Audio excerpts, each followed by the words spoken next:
Prieš keletą metų mane aplankė režisierius Jacques Debs. Žiūrėdamas mano darbus, jisai, kaip sakyti, pamilo mano kūrybą.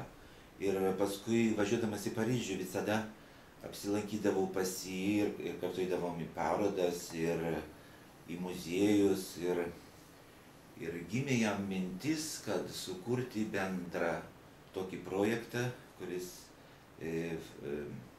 vadinasi Bus Kaši. Ir paskui prancūzų televizijos, reiškia, televizijai buvo pateiktas tas projektas, keletą metų reikėjo laukti atsakymo. Paskui atėjo atsakymas, kad gerai, sutinkam. Ir 2007 metais, rudenį, su Žaku nuvažiavom į Uzbekistaną ir ten buvo filmuojama apie 40 dienų. Kai kurios scenos vyko dykumoj, lygios stepės, o kitos scenos buvo sukomas prie, reiškia, kalnuose ir prie tokio vandens kalno, pasakyčiau. Vienu žodžiu, Uzbekistane buvau pirmą kartą ir man buvo įdomu, kaip sakyti, aplankyti šitą kraštą, pamatyti, sutikti tos žmonės, raitelius ir labai, kaip sakyti, pripratau prie tokio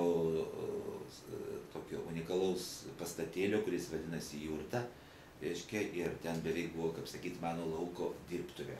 Tai dirbtuvėje turėjau tokį stalą 2 metrų ilgio ir kasdien, kai buvo filmuojama, aš visada turėjau pasiruošęs pastelių dėžutę, tokį, žinot, eskizų sąsvinį ir tą didelį ruloną, kuris buvo daugiau apie 10 metrų ilgio. Ir kasdien po kažkokį tai fragmentėlį piešiau ir visą laiką kamera žiūrėjo į mano piešinį, kaip tas piešinys vystosi, ką čia. Daugiausia, aišku, kaip sakyti, buvau paklusnus, nes Žakas, jeigu prašė nupiešti šiandien burtininkę, tai burtininkę, jeigu raitelį, tai raitelį. Paskui, aišku, savo kambarį įvedžiau tokį, sakyti, šitą piešinio apibendrinimą, įvedžiau spalvų, žaismą ir panašiai, kompoziciją. Lauke, aišku, raiteliai žiūrėjo į mano darbą ir jiem labai patiko, kad jie mato, kaip dailininkas piešia. Galbūt kai kurie raiteliai išvis pirmą kartą gyvenime matė, kad kažkas paišo, kad čia dailininkas.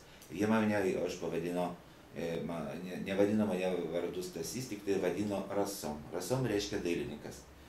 Na, ir kai matydavo, kad aš ateinu, tai sako, va, Rasom ateina. Ir netgi jie, sakyčiau, vienas už kito eiliai stovėjo, kad tik tai jį nupiešti į sąsvinį ar kur nors. Ir jie komentavo savo kalbą, uzbekų kalbą. Ir tokie mūsų ryšiai buvo gana draugiški ir simpatiški. Visada jie beveik nekalbėjo kitą kalbą, nu truputį rusiškai, bet daugumoj jų kalba man buvo nežinoma, reiškia nesuprantama.